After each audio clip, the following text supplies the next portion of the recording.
এই ৭২-এর সংবিধানে পরতে পরতে লুকায় আছে ফ্যাসিবাদ। এই সংবিধানে জন্ম দিছিল হাসিনার ফ্যাসিবাদ। বাংলাদেশে আরবারও ফিরে আসবে ফ্যাসিবাদ যদি এই ৭২-এর সংবিধান থাকে। যে সংবিধান ৫৫ বছর আগে লেখা হয়েছিল, সেই সংবিধান কি আজকের কমপ্লেক্সিটি এটা ধারণ করতে পারে? আজকের দুনিয়ার সমস্যাকে সমাধান দিতে পারে? আমি একটা উদাহরণ দিই। আপনি আইনজীবী, ব্যারিস্টার, আপনি এটা জবাব দেবেন আমাকে। এই সংবিধান যে কত জঘন্য, কত অপূর্ণ, কত ধ্বজভঙ্গ আমি দেখে দিতেছি। বাংলাদেশের সংবিধানে কোনো পৃথক সাংবিধানিক আদালত নাই। সাংবিধানিক আদালত কেন লাগবে? কারণ সংবিধান ব্যাখ্যা এবং রক্ষার দায়িত্ব সাংবিধানিক আদালতের। এই ব্যাখ্যা এবং রক্ষার দায়িত্ব আমি দিয়ে দিছি সুপ্রিম কোর্টকে। কিন্তু যেই সুপ্রিম কোর্টের বিচারপতি নিয়োগ পায় রাষ্ট্রপতির মাধ্যমে, যিনি প্রধানমন্ত্রীর পরামর্শে কাজ করে, তার মানে কি? তার মানে বিচারপতি তো আমার নিয়োগ করার চাকর। জার্মানি, দক্ষিণ কোরিয়া, দক্ষিণ আফ্রিকা, বহু দেশে পৃথক সাংবিধানিক আদালত আছে যেখানে বিচারপতি নিয়োগের নির্বাহী বিভাগের হস্তক্ষেপ থাকে না। বাংলাদেশে এই সুরক্ষা নাই। ফলাফল, বিচার বিভাগ নির্বাহী বিভাগের উপর নির্ভরশীল হয়ে পড়ছে। সংবিধান রক্ষার দায়িত্ব যাদের উপরে, তারা নিজেরাই সংবিধান লঙ্ঘনকারী নিয়োগ করা। আপনি যা সাংবিধানিক আদালত ঢুকাইতে পারবেন সংবিধান সংশোধন করে? এই সংবিধানে বলেন তো কতগুলো জায়গায় আপনার সংশোধনী আনতে হবে? চিন্তা করে দেখছেন একবার? আপনি তো ব্যারিস্টার। পুরা কনস্টিটিউশনের ডিজাইনটাই হাইকোর্ট ডিভিশন, অ্যাপিলেট ডিভিশনকে কেন্দ্র করে লেখা। ফলে আলাদা সাংবিধানিক আদালত আনতে গেলে সংবিধানের ভেতরে টুকরা টুকরা জোড়াতালি দিতে হবে অনেকগুলো জায়গায়। আমি হিসাব করে দেখছি ১২ থেকে ১৪টা জায়গায়। আর্টিকেল 44 থেকে শুরু করে ১১১, ১৫২ থার্ড শিডিউল পর্যন্ত ছড়ায় থাকা ধারাগুলো সাইটে বদলে পুনর্লিখন করতে হবে। একেবারে আলগা পাঁচতলা চেঞ্জ করতে হবে।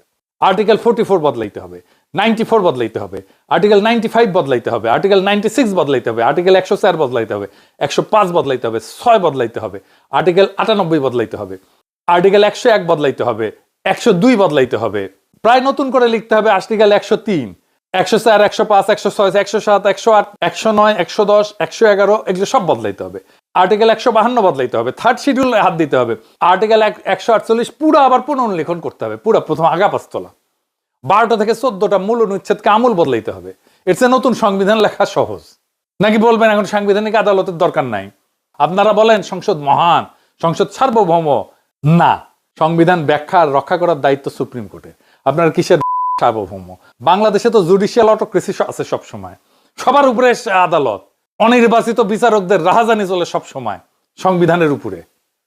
কথা খুব সোজা।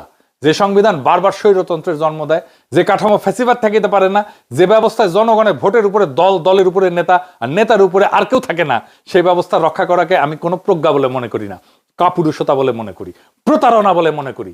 আজ যারা ৭২-এর সংবিধানের প্রেমে হাবুডুবু খাইতেছেন, তাদের মনে রাখা দরকার এই সংবিধান কোনো পবিত্র ধর্মগ্রন্থ না। এইটা একটা রাজনৈতিক দলিল। আর জনগণ চাইলে রাজনৈতিক দলিল বদলায়, ছুঁড়ে ফেলে, নতুন করে লেখে। তাই প্রশ্ন একটাই বিএনপিকে, আপনারা কি মৃত কাঠামোর পাহারাদার হয়ে থাকবেন নাকি সত্যিকারের নতুন বাংলাদেশের ভিত্তি লিখবেন? কারণ জোড়াতালি দিয়ে রাষ্ট্র বাঁচে না।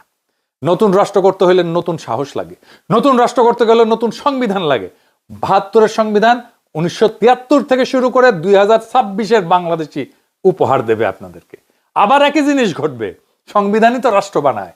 আপনি তো আগের সংবিধান রাখছেন, তাহলে আগের রাষ্ট্রও থাকবে। আগামীর বাংলাদেশ আর বানাইতে পারবেন না। আমরা নতুন সংবিধান লিখব, আজ বা কাল, একদিন না হয় আর একদিন।